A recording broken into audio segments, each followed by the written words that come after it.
আজকে বাড়িতে আম চাটনি বানিয়েছি।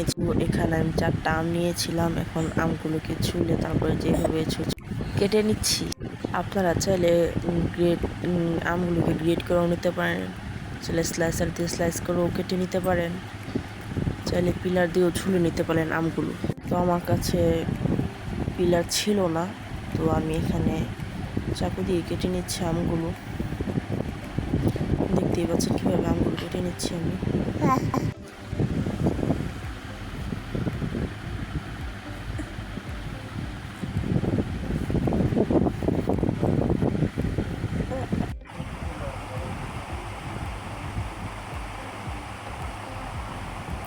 আমগুলো কাটা শেষে আমগুলো ধুয়ে এখন সেদ্ধ বসাবো। গরম পানি দিয়ে আমগুলো ধুচ্ছি, সাথে কিছুটা লবণ দিয়ে আমগুলো সিদ্ধ বসাবো। তো এই যে আমগুলো সিদ্ধ হয়ে গেছে, এখন গল্পের সাথে একটু ব্লেন্ড করে নেবো আমি।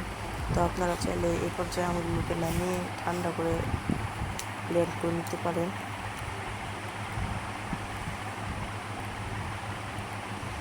তো এই তো আমার আমগুলো ব্লেন্ড করা শেষ হয়েছে, দেখতে পাচ্ছেন আমের পাল্প রেডি।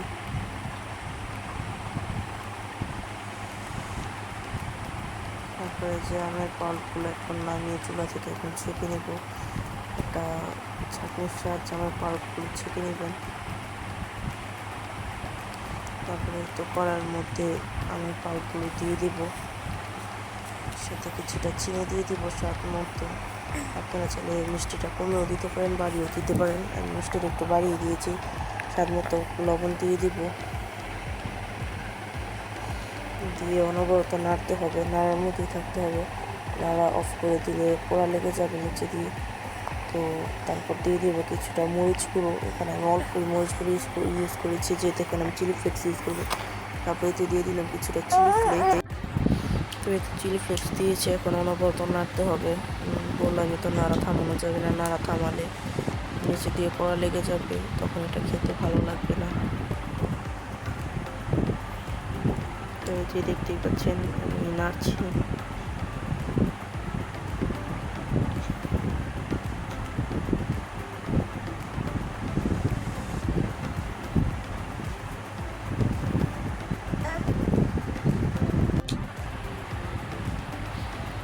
তো তারপর দিয়ে দেবে কিছুটা ভিনেগার কিংবা সাদা সিরকা, যেটাই বলেন। ভিনেগার দিয়ে দেবো 2 থেকে 3 চামচ। ভিনেগারটা দিলে আম চাটনিটা অনেকদিন পর্যন্ত ভালো থাকবে, নষ্ট হবে না। তো এই তো ভিনেগার দিয়ে নাড়ছি, অনবরত নাড়ানো থাকতে হবে। তারপর একটা প্লেটের মধ্যে কিছুটা সরিষার তেল ব্রাশ করে নেব পুরো প্লেটের মধ্যে। এই তো প্লেটের মধ্যে এখন ব্রাশ করে নেব তেলটা। এই তো তেলটা ব্রাশ করে এখন আমার চাটনিগুলো ঢেলে নিই।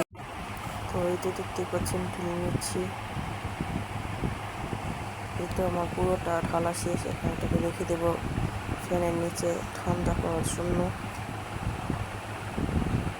ঠান্ডা হওয়ার পরে এই যে দেখতেই পাচ্ছেন আমাদের আম চাটনির ফাইনাল লুক।